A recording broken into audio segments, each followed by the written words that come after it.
Everyone, welcome to our channel Fuel for Hospitality. So this channel will help the upcoming hoteliers to understand this industry and also the F&B industry. Now we will introduce ourselves with you guys. So my name is Akash Pramanik. I have been associated with this industry from last 8 years. I've started my career from Taj, then I've worked with many reputed brands in India, and now I have been working with Marriott from last 2 years as a restaurant manager positions. Mr. Hitesh, please. My name is Hitesh. I belongs to Shimla, Himachal Pradesh, and I have worked with a company like IHG, Dalalit, and Marriott. And presently, I am working as a restaurant manager at Marriott Surat. So, Akash, as per you, what does like F&B service mean? Which I think F&B service can broadly define as preparing, presenting, and serving the food and beverages to the guest. So, Mr. Hitesh, what kind of F&B outlets are available in any hotels?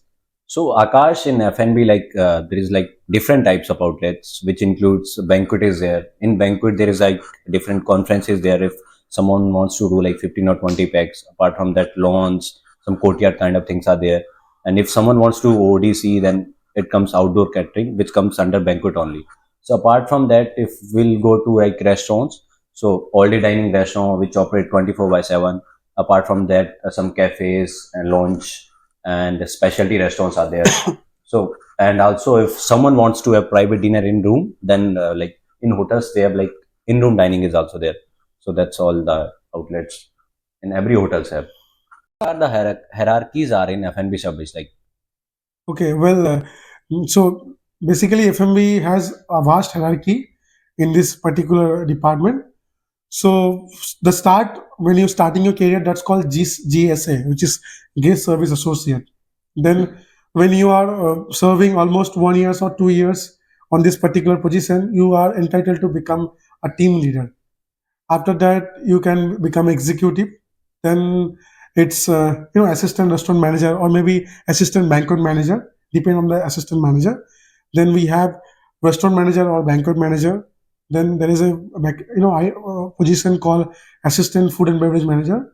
Then food and beverage manager, and then you are entitled to become a director of food and beverage, and who is the main persons who lead the operations of F&B.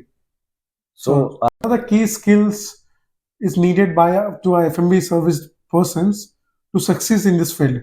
so Akash, I am also like learning and growing in this industry. So for me, like for being a restaurant manager, I think if you want to achieve your goal, like you should be consistent. Whatever you are doing, like give your 100% to it.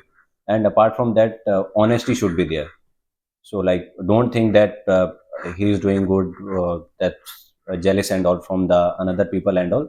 So if you think you are doing good, you'll get a good position. So Akash, what is your opinion on it? Well, so I'll share a story with you. When I joined Taj, and it was my first day of my job. So my F&B manager told me that the hospitality is nothing; it's just a relation between host and guest. So I think you should always take your guest first. See, and you should also consider yourself as an army person, because if you see the industry has a lot of struggle, and nowadays people don't want to struggle in their life. They directly want to come down to the industry and become the director of MB without doing anything. Okay, so I think you should be very consistent, as you said, and you should be very passionate about this industry. When it comes to grab challenges, you have to grab it, because there are many things which you need to learn, and many things which you need to overcome. I think these all things will help you out to succeed in this career. So What do you think? How important is product knowledge in this industry? So yes, product knowledge is important. Suppose if you're a salesperson and if you don't know about your product, it will be difficult to sell the product. You need a product knowledge obviously, but as well as you need to have some interpersonal skills which also help you to sell the product in a different way. Well, Hitesh, what makes a GSA perfect? So Akash, like I think to any for the any GSAs, firstly it should be presentable and well groomed. So apart from that, as per guest perspective, should be totally guest oriented.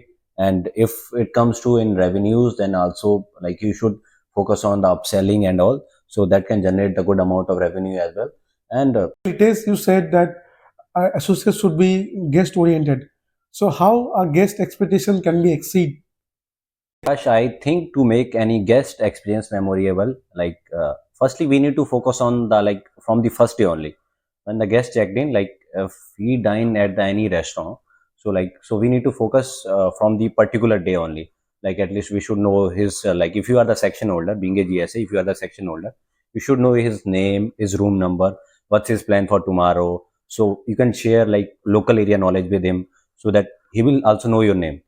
So apart from that, if he is come to celebrate his anniversary and birthday, so you can plan like in the another day during breakfast, you can plan with the team, with the like kitchen and F&B team. You can plan any surprise birthday cake for them, so that they will remember you forever.